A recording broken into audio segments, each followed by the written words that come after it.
ಶ್ರೀ ಗುರುಭ್ಯೋ ನಮಃ. 43 ಮತ್ತು 44ನೇ ಅಧ್ಯಾಯಗಳು. ಸಾಯಿಯವರ ಮಹಾಸಮಾಧಿ ಮುಂದುವರೆದುದು. ಪೂರ್ವ ಸಿದ್ಧತೆ. ಸಮಾಧಿ ಮಂದಿರ. ಇಟ್ಟಂಗಿ ಚೂರಾದುದು. 72 ಗಂಟೆಗಳ ಕಾಲ ಸಮಾಧಿ. ಜೋಗ ಅವರ ಸನ್ಯಾಸ. ಅಮೃತ ವಚನಗಳು. ಪೂರ್ವ ಸಿದ್ಧತೆ. ಮನುಷ್ಯನು ಪ್ರಾಪಂಚಿಕ ಸುಖಗಳನ್ನು ಮರೆತು ಪಾರಮಾರ್ಥಿಕ ವಿಷಯ ಆಸಕ್ತ ಆಗುವಂತೆಯೂ ಮತ್ತು ಪರಲೋಕದಲ್ಲಿ ಅವನ ಪ್ರಗತಿ ಸುಗಮವಾಗಲೆಂದೂ ಅವನ ಮರಣ ಸನ್ನಿಹಿತವಾಗುತ್ತಿರುವ ಧಾರ್ಮಿಕ ಗ್ರಂಥಗಳನ್ನು ಓದಿ ಹೇಳುವುದು ಹಿಂದೂ ಧರ್ಮದ ಪದ್ಧತಿ. ಪರೀಕ್ಷಿತ ರಾಜನು ಬ್ರಾಹ್ಮಣ ಋಷಿಪುತ್ರ ಒಬ್ಬನಿಂದ ಶಪಿಸಲ್ಪಟ್ಟು 1 ವಾರದೊಳಗೆ ಮರಣ ಹೊಂದಬೇಕೆಂದಿರುವಾಗ ಮಹಾಯೋಗಿಗಳಾದ ಶುಕ್ರಾಚಾರ್ಯರು ಅವನಿಗೆ 1 ವಾರದಲ್ಲಿ ಭಾಗವತವನ್ನು ಓದಿ ಹೇಳಿದರು ಎಂಬುದು ನಮಗೆ ತಿಳಿದ ವಿಷಯ. ಇದೇ ಪದ್ಧತಿ ಈಗಲೂ ಅನುಸರಿಸಲ್ಪಟ್ಟು ಮರಣ ಹೊಂದುವ ಮೊದಲು ಭಾಗವತ, ಗೀತೆ ಮುಂತಾದ ಧಾರ್ಮಿಕ ಗ್ರಂಥಗಳನ್ನು ಓದಿ ಹೇಳುತ್ತಾರೆ. ದೇವರ ಅವತಾರ ರೂಪಿಯಾದ ಬಾಬಾ ಅವರಿಗೆ ಯಾರ ಸಹಾಯವೂ ಬೇಕಿರಲಿಲ್ಲ. ಆದರೆ ಸಾಮಾನ್ಯ ಜನರಿಗೆ ಪಾಠ ಕಲಿಸಲೋಸುಗ ಅವರೂ ಸಹ ಇದೇ ಪದ್ಧತಿಯನ್ನು ಅನುಸರಿಸಿದರು. ತಾವು ಮರಣ ಹೊಂದುವುದೆಂದು ತಿಳಿದಾಗ ವಜೆ ಎಂಬ ಭಕ್ತರಿಗೆ ತಮ್ಮ ಮುಂದೆ ಶ್ರೀರಾಮ ವಿಜಯವನ್ನು ಓದಿ ಹೇಳುವಂತೆ ಆಜ್ಞಾಪಿಸಿದರು. ವಜೆ ಅವರು 1 ವಾರದಲ್ಲಿ ಅದನ್ನು ಓದಿ ಮುಗಿಸಿದರು. ಬಾಬಾ ಅವರು ಇನ್ನೊಂದು ಸಲ ಓದಿ ಹೇಳುವಂತೆ ಆಜ್ಞಾಪಿಸಿದರು. ಈ ರೀತಿ 11 ದಿನಗಳು ಗತಿಸಿದವು. 3 ದಿನಗಳಲ್ಲಿ ಮತ್ತೊಂದು ಬಾರಿ ಪಠಿಸಿ ವಜೆ ಬಹಳ ಬಳಲಿದ್ದರು. ಆಗ ಬಾಬಾ ಅವರು ವಜೆಯವರ ಪಠಣ ನಿಲ್ಲಿಸಿದರು. ಇದಕ್ಕೆ 2 ದಿನಗಳ ಮುಂಚೆ ಬಾಬಾ ಭಿಕ್ಷೆ ಬೇಡುವುದನ್ನು ಬಿಟ್ಟು ಸುಮ್ಮನೆ ಮಸೀದಿಯಲ್ಲಿ ಕುಳಿತಿರುತ್ತಿದ್ದರು. ಕೊನೆಯ ತನಕವೂ ಅವರು ಜಾಗೃತರಾಗಿದ್ದು ಭಕ್ತರಿಗೆ ಉಪದೇಶಗಳನ್ನು ಮಾಡುತ್ತಲೇ ಇದ್ದರು. ತಮ್ಮ ನಿರ್ಗಮನದ ಕಾಲವನ್ನು ಯಾರಿಗೂ ಸರಿಯಾಗಿ ತಿಳಿಸಿರಲಿಲ್ಲ. ಕಾಕಾ ಸಾಹೇಬ ಮತ್ತು ಬೂಟಿ ಅವರು ಪ್ರತಿದಿನವೂ ಬಾಬಾ ಅವರ ಜೊತೆಯಲ್ಲಿಯೇ ಊಟ ಮಾಡುತ್ತಿದ್ದರು. ಆದರೆ 15/10/1918ನೇ ದಿನ ಮಾತ್ರ ಅವರು ತಮ್ಮ ಮನೆಗೆ ಊಟಕ್ಕೆ ಹೋಗುವಂತೆ ಆಜ್ಞಾಪಿಸಿದರು. ಆದರೂ ಲಕ್ಷ್ಮೀಬಾಯಿ ಸಿಂಧೆ, ಬಾಗೋಜಿ ಸಿಂಧೆ, ಬಯಾಜಿ ಪಾಟೀಲ, ಲಕ್ಷ್ಮಣ ಜೋಶಿ, ಬಾಬಾ ಬಾಳಶಿಂಪಿ ಮತ್ತು ನಾನಾ ಸಾಹೇಬ ನಿಮೋಣಕರ ಇವರು ಮಾತ್ರ ಅಲ್ಲಿದ್ದರು. ಬಾಬಾ ಲಕ್ಷ್ಮೀಬಾಯಿಗೆ 9 ರೂಗಳನ್ನು ಕೊಟ್ಟು ಮೈಯಲ್ಲಿ ಸರಿಯಾಗಿಲ್ಲವೆಂದು ಹೇಳಿ ತಮ್ಮನ್ನು ಬೂಟಿವಾಡಕ್ಕೆ ಕರೆದುಕೊಂಡು ಹೋಗುವಂತೆ ಹೇಳಿದರು. ಈ ರೀತಿ ಹೇಳುತ್ತಾ ಬಯಾಜಿಯವರ ತೊಡೆಯ ಮೇಲೆ ಮಲಗಿ ತಮ್ಮ ಹಸುವನ್ನೀಗಿದರು. ಬಯಾಜಿಯವರು ಅವರ ಉಸಿರಾಟ ನಿಂತಿದ್ದನ್ನು ಗಮನಿಸಿ ಕೆಳಗಡೆ ಕುಳಿತಿದ್ದ ನಾನಾ ಅವರನ್ನು ಕರೆದರು. ನಾನಾ ಅವರು ಸ್ವಲ್ಪ ನೀರು ತಂದು ಅವರ ಬಾಯಿಯಲ್ಲಿ ಹಾಕಿದರು. ಅದು ಹೊರಗೆ ಬಂದಿತು. ಆಗ ಅವರು "ಓ ದೇವಾ" ಎಂದು ಜೋರಾಗಿ ಕೂಗಿಕೊಂಡರು. ಬಾಬಾ ಅವರು ತಮ್ಮ ಕಣ್ಣು ತೆರೆದು "ಹಾ" ಎಂದು ಅಂದಂತೆ ಕೇಳಿಬಂತು. ಬಾಬಾ ಅವರ ಮರಣದ ವಾರ್ತೆ ಕಾಡ್ಗಿಚ್ಚಿನಂತೆ ಶಿರ್ಡಿಯಲ್ಲೆಲ್ಲ ಕ್ಷಣ ಮಾತ್ರದಲ್ಲಿ ಪಸರಿಸಿತು. ಮಸೀದಿಯಲ್ಲಿ ಭಕ್ತವೃಂದವು ನೆರೆದು ತಮಗೆ ಉಂಟಾದ ಅಪಾರವಾದ ನಷ್ಟವನ್ನು ಕುರಿತು ಶೋಕಿಸುತ್ತಿತ್ತು. ಕೆಲವರು ಅಳುತ್ತಿದ್ದರು, ಕೆಲವರು ಬೀದಿಯಲ್ಲಿ ಮೂರ್ಛಿತರಾದರು. ಸಮಸ್ತ ಚರಾಚರಗಳೂ ಕಂಬನಿ ಸುರಿಸಿದವು. ಎಲ್ಲಿ ನೋಡಿದರೂ ನೀರವತೆ ತಲೆ ಎತ್ತಿ ಶೋಕವೇ ಹೊಳೆಯಾಗಿ ಹರಿಯುತ್ತಿತ್ತು. ಆಗ ಬಾಬಾ ಅವರ ದೇಹವನ್ನು ಹೇಗೆ ಸಂಸ್ಕಾರ ಮಾಡಬೇಕೆಂಬ ಪ್ರಶ್ನೆ ಉದ್ಭವಿಸಿತು. ಕೆಲವು ಮಹಮ್ಮದೀಯರು ಮಸೀದಿಯ ಅಂಗಳದಲ್ಲಿ ದೇಹವನ್ನು ಸಮಾಧಿ ಮಾಡಿ ಅದರ ಮೇಲೆ ಗೋರಿ ಕಟ್ಟಬೇಕೆಂದು ಅಭಿಪ್ರಾಯಪಟ್ಟರು. ಕುಶಾಲಚಂದ ಮಾರವಾಡಿ ಅವರು ಮತ್ತು ಅಮೀರ ಶಕ್ಕರ ಅವರು ಈ ಅಭಿಪ್ರಾಯವನ್ನು ಅನುಮೋದಿಸಿದರು. ಆದರೆ ಹಳ್ಳಿಯ ಮುಖ್ಯಸ್ಥರಾದ ರಾಮಚಂದ್ರ ಪಾಟೀಲರು ಇದಕ್ಕೆ ಒಪ್ಪಲಿಲ್ಲ. ಬಾಬಾರವರ ದೇಹವನ್ನು ವಾಡಾ ಹೊರತು ಇನ್ನೆಲ್ಲಿಯೂ ಒಯ್ಯಬಾರದೆಂದು ಅವರು ಹೇಳಿದರು. ಈ ರೀತಿ ಭಕ್ತರಲ್ಲಿ ಭಿನ್ನಾಭಿಪ್ರಾಯಗಳು ತಲೆದೋರಿ 36 ಗಂಟೆಗಳ ಕಾಲ ಚರ್ಚೆ ಹಾಗೆಯೇ ಮುಂದುವರಿಯಿತು. ಬುಧವಾರ ಬೆಳಗಿನ ಜಾವ ಬಾಬಾ ಶ್ರೀ ಲಕ್ಷ್ಮಣ ಮಾಮಾ ಜೋಶಿಯವರ ಕನಸಿನಲ್ಲಿ ಕಾಣಿಸಿಕೊಂಡು ಅವರ ಕೈಯನ್ನು ಹಿಡಿದೆಳೆದು "ಬೇಗ ಏಳು ಬಾಪು ಸಾಹೇಬ, ನಾನು ಮೃತನಾಗಿದ್ದೇನೆ. ಪುನಃ ಬರಲಾರೆ ಎಂದು ತಿಳಿದಿದ್ದಾನೆ. ನೀನು ಬಂದು ನನಗೆ ಪೂಜೆ ಮತ್ತು ಕಾಕಡ ಆರತಿಯನ್ನು ಮಾಡು" ಎಂದರು. ಲಕ್ಷ್ಮಣ ಮಾಮ ಬಾಬಾ ಅವರ ಪರಮ ಭಕ್ತರಾಗಿದ್ದರು. ಬಾಬಾ ಅವರಲ್ಲಿ ಪೂರ್ಣ ನಂಬಿಕೆ ಇತ್ತು. ಬೆಳಗಾದ ನಂತರ ಎದ್ದು ಸ್ನಾನ ಸಂಧ್ಯಾ ವಂದನಾದಿಗಳನ್ನು ಮುಗಿಸಿ ಪೂಜಾ ಸಾಮಗ್ರಿಗಳೊಡನೆ ಬಂದು ಮೌಲ್ವಿಗಳ ವಿರೋಧವನ್ನು ಲೆಕ್ಕಿಸದೆ ತಮ್ಮ ಪಾಡಿಗೆ ತಾವು ಮೃತದೇಹಕ್ಕೆ ಪೂಜೆ ಆರತಿ ಮಾಡಿ ಹೊರಟು ಹೋದರು. ಬಾಬಾ ಅವರ ಅಂತಿಮ ನುಡಿಯನ್ನು ಗೌರವಿಸಿ ಅವರನ್ನು ವಾಡದ ಮಧ್ಯದಲ್ಲಿ ಸಮಾಧಿ ಮಾಡಲು ನಿಶ್ಚಯಿಸಲಾಯಿತು. ಗುಂಡಿ ತೋಡಲು ಆರಂಭ ಮಾಡಿದರು. ಮಂಗಳವಾರ ಸಾಯಂಕಾಲ ರಾಹತಾದಿಂದ ಸಬ್ಇನ್ಸ್ಪೆಕ್ಟರ್ ಮುಂತಾದವರು ಬಂದರು. ಎಲ್ಲರೂ ಈ ಸಲಹೆಗೆ ಸಮ್ಮತಿಸಿದರು. ಮರುದಿನ ಬೆಳಗ್ಗೆ ಮುಂಬಯಿಯ ಅಮೀರಭಾಯಿಯವರೂ, ಕೋಪರಗಾವದಿಂದ ವಾಮಲೇದಾರರೂ ಬಂದರು. ಕೆಲವರು ಬಾಬಾ ಅವರ ದೇಹವನ್ನು ಹೊರಗಡೆ ಎಲ್ಲಿಯಾದರೂ ಸಮಾಧಿ ಮಾಡಬೇಕೆಂದು ಅಭಿಪ್ರಾಯವನ್ನು ವ್ಯಕ್ತಪಡಿಸಿದರು. ಇದನ್ನು ಕಂಡ ಮಾಮಲೆದಾರರು ವಿಷಯವನ್ನು ಮತ ನಿರ್ಣಯಕ್ಕೆ ಹಾಕಿದರು. ಬಾಬಾ ಅವರನ್ನು ವಾಡಾದಲ್ಲಿಯೇ ಸಮಾಧಿ ಮಾಡಲು ಭಕ್ತರು ಬಹುಮತದಿಂದ ನಿರ್ಣಯಿಸಿದರು. ಇದನ್ನು ಕಲೆಕ್ಟರ್ ಅವರಿಗೆ ತಿಳಿಸಬೇಕೆಂದು ಕಾಕಾ ಅವರು ಹೊರಡುವುದರಲ್ಲಿ ಇದ್ದರು. ಆದರೆ ಬಾಬಾ ಅವರ ಕೃಪೆಯಿಂದ ಅಲ್ಪಮತೀಯರ ಅಭಿಪ್ರಾಯ ಬದಲಾಯಿತು. ಎಲ್ಲರೂ ಒಮ್ಮತದಿಂದ ವಾಡಾದಲ್ಲಿ ಸಮಾಧಿ ಕಾರ್ಯ ನಡೆಯಬೇಕೆಂದು ತೀರ್ಮಾನಿಸಿದರು. ಬುಧವಾರ ಸಾಯಂಕಾಲ ಬಾಬಾ ಅವರ ಶರೀರವನ್ನು ಸಕಲ ರಾಜ ಮರ್ಯಾದೆಗಳಿಂದ ಮೆರವಣಿಗೆ ಮಾಡಿ ವಾಡಾಕ್ಕೆ ತಂದು ಮುರಳೀಧರನ ಪ್ರತಿಮೆಗೋಸ್ಕರ ಮೀಸಲಾದ ಗರ್ಭಗೃಹದಲ್ಲಿ ಸಮಾಧಿ ಮಾಡಲಾಯಿತು. ನಿಜಕ್ಕೂ ಬಾಬಾ ಅವರೇ ಮುರಳೀಧರನಾಗಿ ವಾಡಾ ದೇವಾಲಯವಾಗಿ ಪವಿತ್ರ ಪೂಜಾ ಸ್ಥಳವಾಯಿತು. ಬಾಬಾ ಅವರ ಉತ್ತರ ಕ್ರಿಯೆಯನ್ನು ಬಾಳಾಸಾಹೇಬ ಭಾಟೆ, ಉಪಾಸನಿ ಮತ್ತು ಜೋಗ ಅವರು ಸಾಂಗವಾಗಿ ನೆರವೇರಿಸಿದರು. ಇಟ್ಟಂಗಿ ಒಡೆಯಿತು. ಬಾಬಾ ಅವರ ಪರಲೋಕ ಯಾತ್ರೆಗೆ ಸ್ವಲ್ಪ ದಿನಗಳ ಮುಂಚೆ ಆ ಘಟನೆಯನ್ನು ಸೂಚಿಸುವ ಒಂದು ಶಕುನವಾಯಿತು. ಯಾವಾಗಲೂ ಬಾಬಾ ಅವರು ಕೈಯಿಟ್ಟು ಹೊರಗೆ ಕುಳಿತುಕೊಳ್ಳುತ್ತಿದ್ದ ಒಂದು ಇಟ್ಟಂಗಿ ಅನೇಕ ವರ್ಷಗಳಿಂದ ಮಸೀದಿಯಲ್ಲಿತ್ತು. ರಾತ್ರಿ ಅದರ ಮೇಲೆ ತಲೆಯಿಟ್ಟು ಏಕಾಂತದಲ್ಲಿ ಸ್ವಸ್ಥ ಮನದಿಂದ ಇರುತ್ತಿದ್ದರು. ಇದು ಬಹಳ ವರ್ಷಗಳಿಂದ ನಡೆಯುತ್ತಿತ್ತು. ಒಂದು ದಿನ ಬಾಬಾ ಅವರು ಮಸೀದಿಯಲ್ಲಿ ಇರಲಿಲ್ಲ. ಅಂದು ಮಸೀದಿಯಲ್ಲಿ ಕೆಲಸ ಮಾಡುತ್ತಿದ್ದ ಒಬ್ಬ ಹುಡುಗನು ಅದನ್ನು ಕೈಯಲ್ಲಿ ಹಿಡಿದು ಅದರ ಬುಡದಲ್ಲಿಯ ಕಸವನ್ನು ಗುಡಿಸುತ್ತಿದ್ದನು. ಆದರೆ ಅದು ದುರಾದೃಷ್ಟದಿಂದ ಕೈ ಜಾರಿ ಕೆಳಗೆ ಬಿದ್ದು 2 ಹೋಳಾಯಿತು. ಬಾಬಾ ಅವರಿಗೆ ಈ ವಿಷಯ ತಿಳಿಸಿದಾಗ ಅವರು ಕಣ್ಣೀರಿಟ್ಟು, ಒಡೆದುದು ನನ್ನ ಅದೃಷ್ಟ, ಅದು ನನ್ನ ಜೀವನದ ಸಂಗಾತಿಯಾಗಿತ್ತು, ಅದರೊಡನೆ ನಾನು ಯಾವಾಗಲೂ ತಲ್ಲೀನನಾಗಿರುತ್ತಿದ್ದೆ, ಅದು ನನಗೆ ನನ್ನ ಜೀವದಷ್ಟೇ ಪ್ರಿಯವಾಗಿತ್ತು ಎಂದು ಬಹಳ ವ್ಯಥೆಪಟ್ಟುಕೊಂಡರು. ಬಾಬಾ ಅವರು ಕೇವಲ ಒಂದು ನಿರ್ಜೀವ ವಸ್ತುವಿಗೋಸ್ಕರ ಇಷ್ಟು ದುಃಖವನ್ನೇಕೆ ಪ್ರಕಟಿಸಿದರು? ಕೆಲವರು ಪ್ರಶ್ನಿಸಬಹುದು.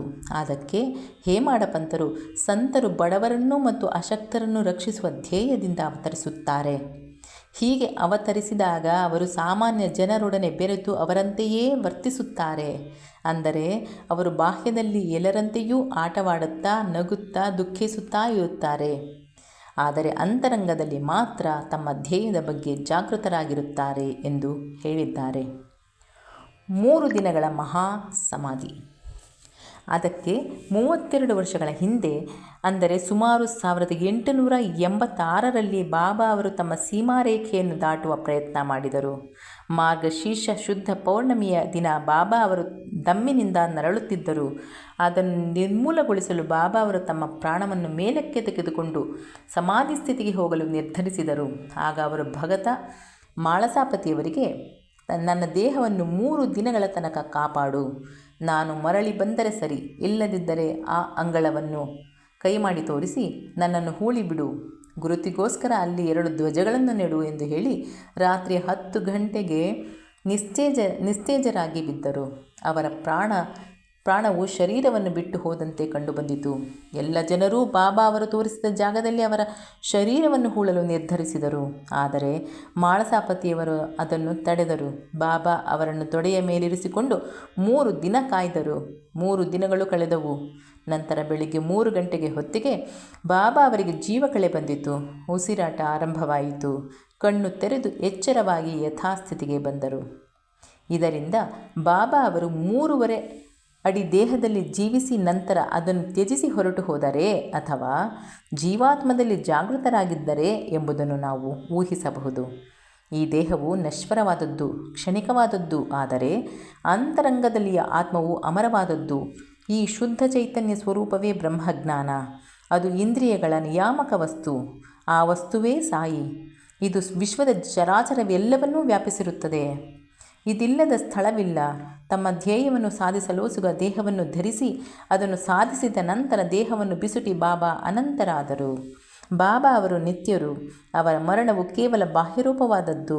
ಆದರೆ ನಿಜವಾಗಿಯೂ ಸಕಲ ಚರಾಚರಗಳಲ್ಲಿ ಅವರ ಆತ್ಮವು ವ್ಯಾಪಿಸಿ ಅವುಗಳ ನಿಯಾಮಕರಾಗಿರುತ್ತಾರೆ ಬಾಬಾ. ಅಂಥವರಿಗೆ ಪೂರ್ಣ ಶರಣಾಗತರಾಗಿ ಅವರನ್ನು ಮನಃಪೂರ್ವಕವಾಗಿ ಪ್ರೀತಿಸುವ ಭಕ್ತರಿಗೆ ಇದರ ಅರಿವಾಗುತ್ತದೆ. ನಮಗೆ ಈಗ ಅವರನ್ನು ಪ್ರತ್ಯಕ್ಷ ನೋಡಲಾಗದೇ ಇದ್ದಾಗಲೂ ಸಹ ಶಿರಡಿಗೆ ಹೋದರೆ ಅವರ ಸುಂದರವಾದ ಚಿತ್ರವನ್ನು ಮಸೀದಿಯಲ್ಲಿ ಕಾಣಬಹುದು. ಇದನ್ನು ಬಾಬಾ ಅವರ ಪರಮ ಭಕ್ತರಾದ ಪ್ರಸಿದ್ಧ ಚಿತ್ರಕಾರ ಶ್ರೀ ಶ್ಯಾಮರಾವ ಜಯಕರ ಅವರು ಚಿತ್ರಿಸಿರುತ್ತಾರೆ. ನಿಜವಾದ ಭಕ್ತರಿಗೆ ಈ ಚಿತ್ರವನ್ನು ನೋಡಿದರೆ ಬಾಬಾ ಅವರ ದರ್ಶನವಾದಂತೆಯೇ ತೋರುತ್ತದೆ. ಈಗ ಅಮೃತಶಿಲೆಯ ಸುಂದರಮೂರ್ತಿ ಸಮಾಧಿ ಮಂದಿರದಲ್ಲಿ ಆರಾಧಿಸುತ್ತಿದೆ. ಈಗ ಬಾಬಾ ಅವರು ಶರೀರವಿಲ್ಲದಿದ್ದರೂ ಸಹ ಸಜೀವವಾಗಿ ವಾಸವಾಗಿದ್ದಾರೆ. ಎಂದಿನಂತೆ ಈಗಲೂ ಅವರು ಭಕ್ತರ ಯೋಗಕ್ಷೇಮವನ್ನು ಚಿಂತಿಸುತ್ತಾ ಅವರಿಗೆ ತಮ್ಮ ಸಹಾಯವೆಸಗುತ್ತಿದ್ದಾರೆ. ಸಂತರಿಗೆ ಸಾವಿಲ್ಲ. ಅವರು ಸಾಮಾನ್ಯ ಮಾನವರಂತೆ ಕಂಡರೂ ನಿಜವಾಗಿಯೂ ಅವರು ದೇವರ ಅವತಾರ ಸ್ವರೂಪರು. ಜೋಗ ಮತ್ತು ಅವರ ಸನ್ಯಾಸ. ಬಾಪು ಸಾಹೇಬ ಜೋಗ ಅವರ ಸನ್ಯಾಸವನ್ನು ವರ್ಣಿಸಿ ಹೇಮಾಡ ಪಂತರು ಈ ಅಧ್ಯಾಯವನ್ನು ಮುಗಿಸಿರುತ್ತಾರೆ. ಭಕ್ತ ಬಾಪು ಸಾಹೇಬ ಜೋಗ ಅವರು ಪುಣೆಯ ಪ್ರಸಿದ್ಧ ವ್ಯಾಪಾರಿಗಳಾದ ವಿಷ್ಣುಬುವಾ ಜೋಗ ಅವರ ಚಿಕ್ಕಪ್ಪನವರು. ಅವರು 1919ರಲ್ಲಿ ಸರ್ಕಾರಿ ಹುದ್ದೆಯಿಂದ ನಿವೃತ್ತರಾದ ಮೇಲೆ ನಂತರ ತಮ್ಮ ಪತ್ನಿಯೊಡನೆ ಶಿರಡಿಗೆ ಬಂದು ನೆಲೆಸಿದರು. ಅವರಿಗೆ ಸಂತಾನ ಪ್ರಾಪ್ತಿ ಇರಲಿಲ್ಲ. ಜೋಗ ದಂಪತಿಗಳು ಬಾಬಾ ಅವರನ್ನು ಭಕ್ತಿಯಿಂದ ಪೂಜಿಸುತ್ತಾ ಕಾಲ ಕಳೆಯುತ್ತಿದ್ದರು.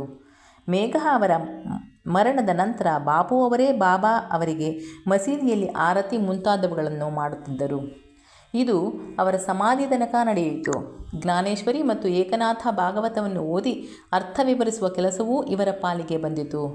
ಅನೇಕ ವರ್ಷಗಳ ಕಾಲ ಸೇವೆ ಮಾಡಿದ ನಂತರ ಜೋಗ ಅವರು ಬಾಬಾ ಅವರನ್ನು ಕುರಿತು, ನಾನು ನಿಮ್ಮಲ್ಲಿ ಬಹಳ ದಿವಸಗಳಿಂದ ಸೇವೆ ಮಾಡುತ್ತಿದ್ದೇನೆ, ಆದರೂ ನನ್ನ ಆತ್ಮಕ್ಕೆ ಶಾಂತಿ ದೊರಕಿಲ್ಲ. ನಂತರ ಸಂತರ ಸಂಪರ್ಕದಿಂದಲೂ ಸಹ ನನ್ನ ಸ್ಥಿತಿ ಉತ್ತಮಗೊಂಡಿಲ್ಲ. ನೀವು ಯಾವಾಗ ನನ್ನನ್ನು ಆಶೀರ್ವದಿಸುತ್ತೀರಿ ಎಂದು ಕೇಳಲು ಬಾಬಾ ಅವರು, ಸ್ವಲ್ಪ ಕಾಲದಲ್ಲಿಯೇ ನಿನ್ನ ಕರ್ಮವು ಸವೆಯುವುದು, ನಿನ್ನ ಪಾಪಗಳು ಸುಟ್ಟು ಬೂದಿಯಾಗುವುವು, ಆಗ ನಿನ್ನನ್ನು ಆಶೀರ್ವದಿಸುತ್ತೇನೆ.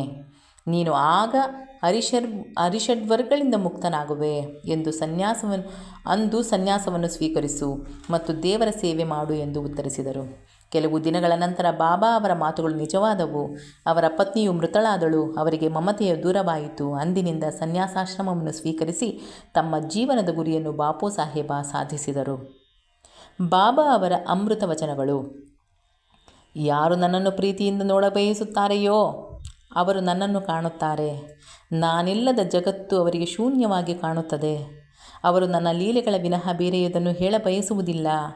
ಅವರು ನಿರಂತರವಾಗಿ ಯಾವಾಗಲೂ ನನ್ನನ್ನೇ ಧ್ಯಾನಿಸುತ್ತಾ ಯಾವಾಗಲೂ ನನ್ನ ನಾಮವನ್ನೇ ಉಚ್ಚರಿಸುತ್ತಾರೆ.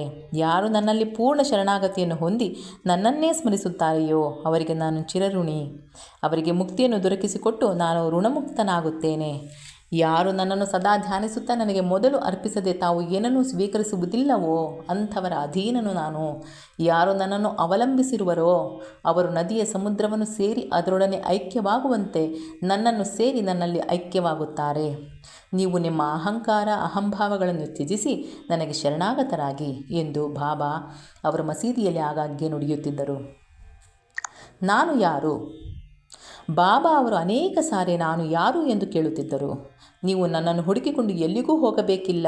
ನಿಮ್ಮಲ್ಲಿಯೂ ಮತ್ತು ಚರಾಚರಗಳಲ್ಲಿಯೂ ಒಂದು ಆತ್ಮವಿದೆ, ಅದೇ ನಾನು.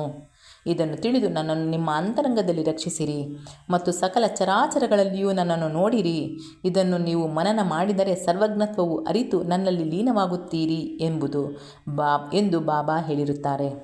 ಆದುದರಿಂದ ಹೇಮಾಡ ಪಂತರು ವಾಚಕರಿಗೆ ನಮಸ್ಕರಿಸಿ ಎಲ್ಲ ದೇವರನ್ನೂ ಸಂತರನ್ನೂ ಭಕ್ತರನ್ನೂ ಪ್ರೀತಿಸಿ ಗೌರವಿಸಬೇಕೆಂದು ಬೇಡಿಕೊಂಡಿರುತ್ತಾರೆ. ಯಾರು ಇತರರನ್ನು ಆಕ್ಷೇಪಿಸಿ ನಿಂದಿಸುತ್ತಾರೆಯೋ ಅಂಥವರು ನನ್ನ ಹೃದಯವನ್ನು ಚುಚ್ಚಿದಂತೆ ನನ್ನನ್ನು ಗಾಯಪಡಿಸಿರುತ್ತಾರೆ. ಆದರೆ ಯಾರು ತಾಳ್ಮೆಯಿಂದ ಇರುತ್ತಾರೆಯೋ ಅವರು ನನ್ನ ಪ್ರೀತಿಗೆ ಪಾತ್ರರಾಗುತ್ತಾರೆ ಎಂದು ಬಾಬಾ ಅವರು ಅನೇಕ ಸಲ ಹೇಳಿದ್ದಾರೆ. ಈ ರೀತಿ ಬಾಬಾ ಅವರು ಸಕಲ ಚರಾಚರಗಳಲ್ಲಿಯೂ ವ್ಯಾಪಿಸಿ ಅವುಗಳನ್ನು ಕಾಪಾಡುತ್ತಿರುತ್ತಾರೆ. ಎಲ್ಲ ಜೀವರಾಶಿಗಳನ್ನು ಪ್ರೀತಿಯಿಂದ ಕಾಣುವುದೇ ಅವರ ಧ್ಯೇಯವಾಗಿತ್ತು. ಅವರಿಗೆ ಬೇರಾವುದೂ ಬೇಕಿರಲಿಲ್ಲ. ಇಂತಹ ಅಮೃತವಾಣಿಯು ಯಾವಾಗಲೂ ಅವರಿಂದ ಬರುತ್ತಿತ್ತು. ಯಾರು ಬಾಬಾ ಅವರ ಕೀರ್ತಿಯನ್ನು ಶ್ರದ್ಧೆ ಮತ್ತು ಭಕ್ತಿಯಿಂದ ಹಾಡುತ್ತಾರೆಯೋ ಅಥವಾ ಯಾರು ಅವುಗಳನ್ನು ನಿರಂತರವಾದ ಭಕ್ತಿಯಿಂದ ಕೇಳುತ್ತಾರೆಯೋ ಅಂಥವರು ಬಾಬಾ ಅವರಲ್ಲಿ ಐಕ್ಯರಾಗುತ್ತಾರೆ. ಶ್ರೀ ಸಾಯಿ ಪ್ರಣಾಮ.